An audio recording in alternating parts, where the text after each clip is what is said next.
Amados irmãos e irmãs, nós celebramos neste dia 1º de maio o terceiro domingo da Páscoa. E o Evangelho nos fala da terceira vez em que os discípulos fazem a experiência do ressuscitado. O Evangelho começa dizendo que os discípulos estão à beira do mar de Tiberíades e que Pedro então decide: eu vou pescar.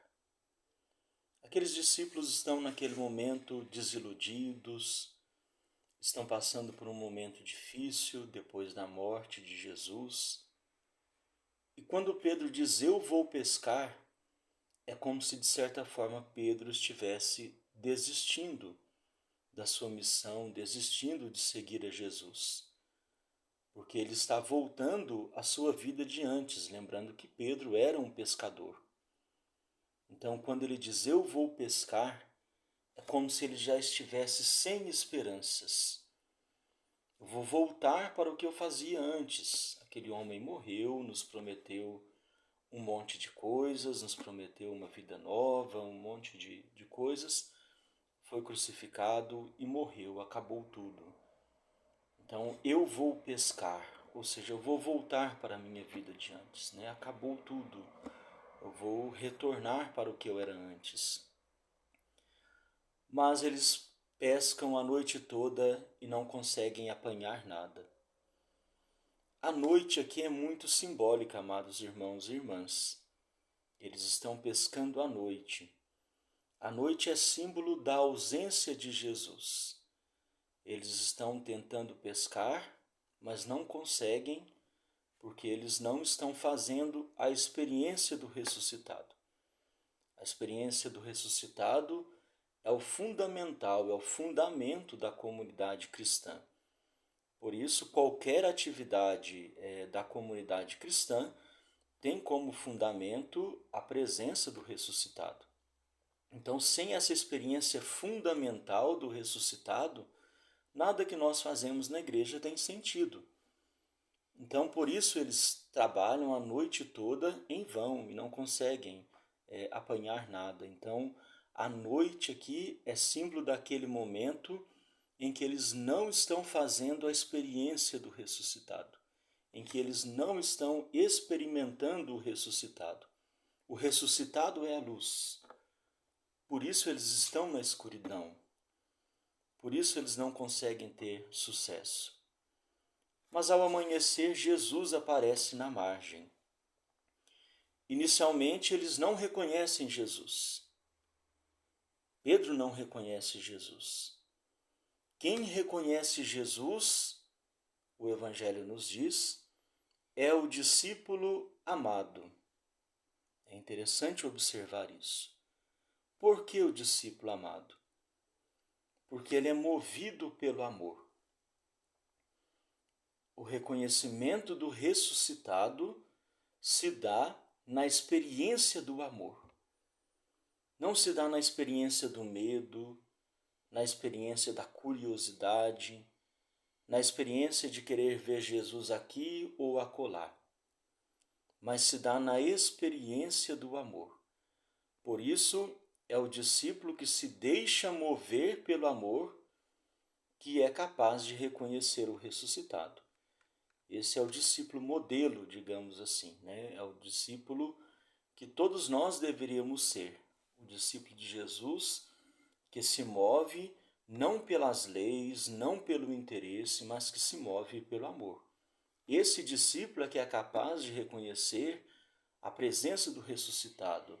É esse discípulo que é capaz de fazer a experiência verdadeira do ressuscitado em sua vida, através do amor. E Jesus convida, depois que os discípulos o reconhecem, ele ordena aos discípulos que lancem a rede novamente. E aí sim os discípulos conseguem pescar. Ou seja, é somente a partir da experiência do ressuscitado que a missão dos discípulos tem sucesso. Sem a experiência do ressuscitado, é em vão trabalhar. É em vão eles se esforçarem. A comunidade cristã não consegue nada se não fizer a experiência da vida nova do ressuscitado em suas vidas. Assim também nós hoje.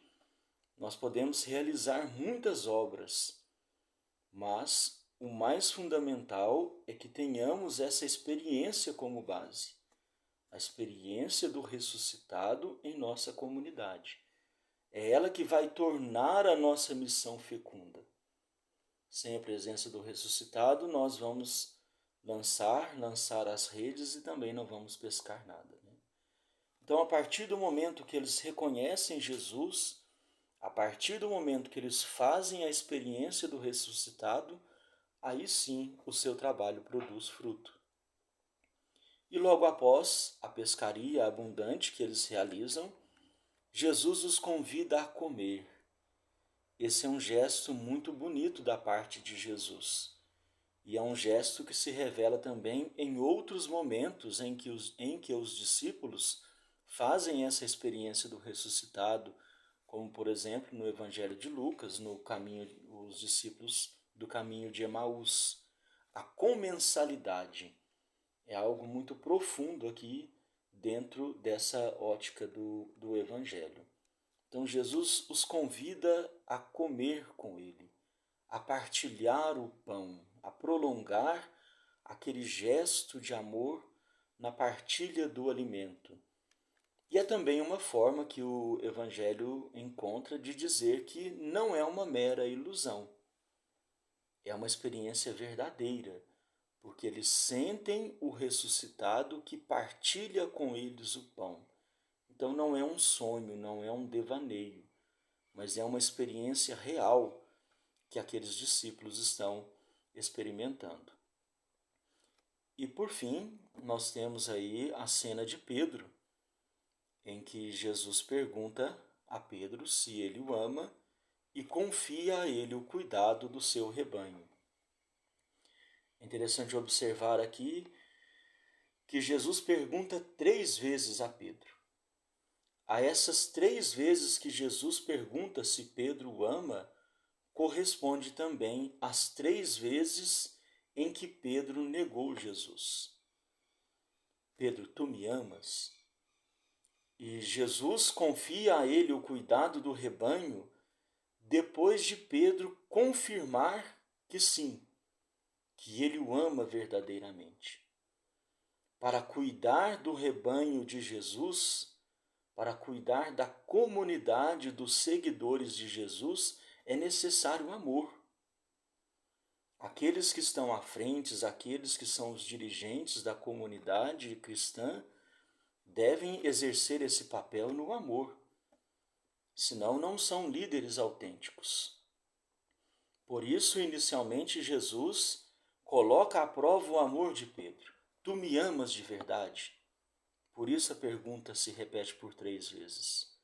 Verdadeiramente você me ama? Então, somente a partir da resposta de amor de Pedro é que Jesus confia a ele o cuidado do seu rebanho. Sem amor, não há liderança, não há cargo algum que faça sentido na comunidade cristã. O que está no centro é o amor a Jesus. É o amor a Jesus que se traduz como prática de amor aos irmãos. Amados irmãos e irmãs, que nós também façamos essa profunda experiência do ressuscitado em nossas vidas. Que possamos também experimentá-lo no nosso dia a dia, em cada amanhecer das nossas vidas, em cada gesto, em cada momento do nosso dia, que nós possamos fazer essa profunda experiência do ressuscitado presente, caminhando conosco, assim como aqueles discípulos fizeram. E que nós possamos também dar a nossa resposta de amor, assim como Pedro. Senhor, tu sabes tudo, tu sabes que eu te amo. Um bom tempo pascal para você e a bênção de Deus Todo-Poderoso, Pai, Filho e Espírito Santo. Amém.